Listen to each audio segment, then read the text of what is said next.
The Southeast Regional Health Authority has acknowledged that the Victoria Jubilee Hospital erred in not taking custody of an abandoned day-old baby dubbed Baby Sunshine.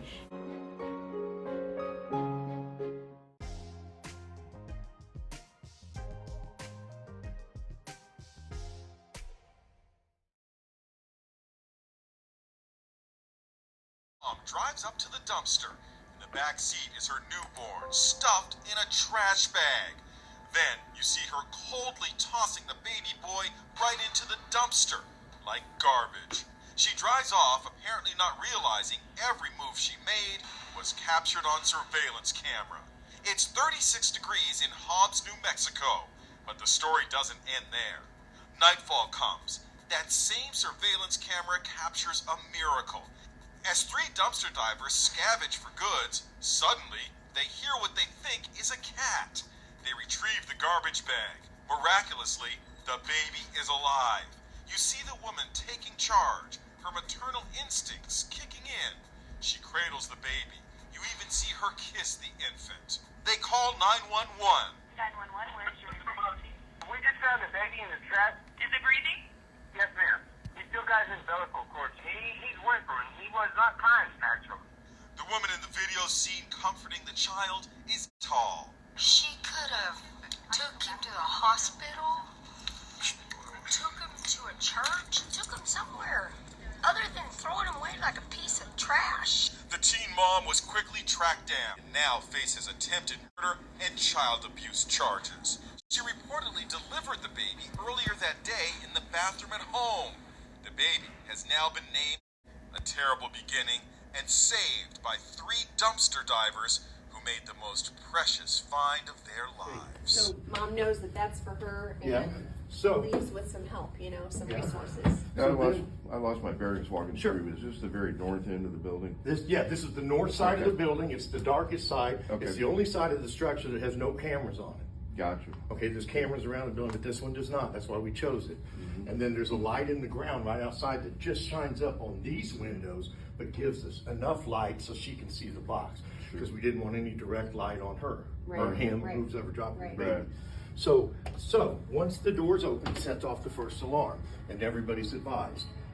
Once the baby is placed and that beam is broke, a second alarm will go off, and that within a minute. So now if the baby's retrieved within a minute, like our guys did, the second alarm will not activate. It's only there as a backup that if the firefighters were longer than a minute getting in here, it would send a second alarm just telling dispatch, hey, no one's there yet. You got to hit it again and get everybody coming. So just a backup, So, but once they take it out and put the baby here, my wife and I purchased this stuff. And we got it all set up with the nightstand and everything. We have the emergency stuff here. They can take the bassinet out, set it here, and all the stuff they need to treat the baby immediately with immediate advanced life support. This is an OB kit, and they can treat the baby right here and take care of it. And then if the baby is stabilized and everything, once the baby's stabilized, they would take the whole bassinet with the baby, put it in the ambulance, secure it on the cot, and transport to the hospital. And that's exactly what they did yesterday. And this baby was retrieved out of here in 1 minute, right? Less than a minute. That's amazing. Less than a minute. Yep, they sure did.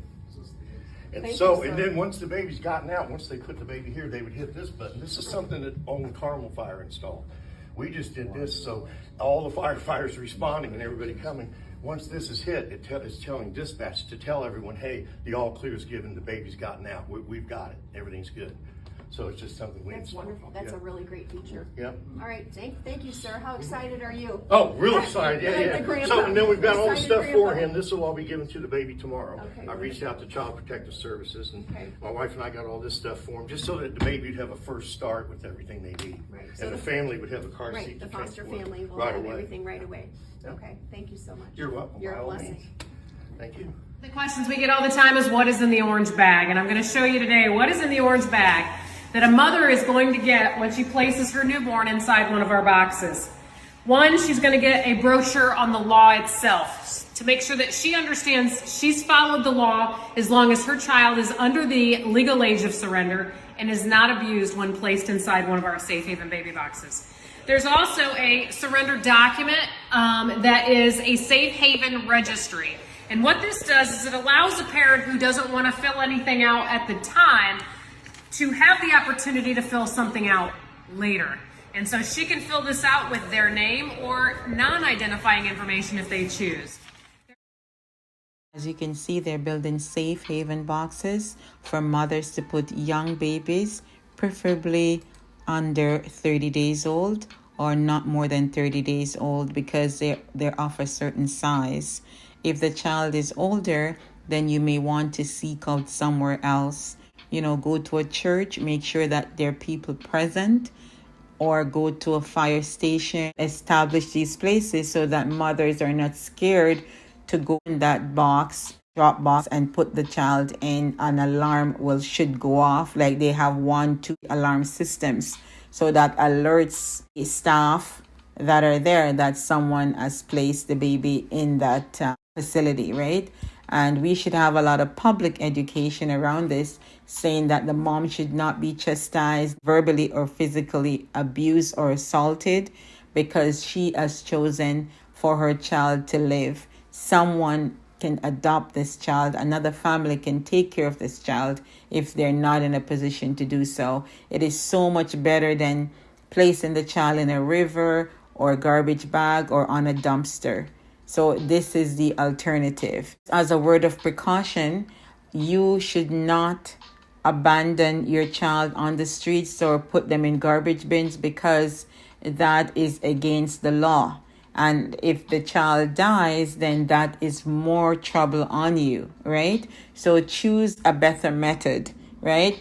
Reach out to someone or place the child in a government institution where the child will be noticed within seconds or minutes, right? And we should establish these places where the mom can go and place the child. The child will then be taken to a foster care facility after being looked at medically, and then given up for adoption as quick as possible, placed with a family, right? So this is a better option.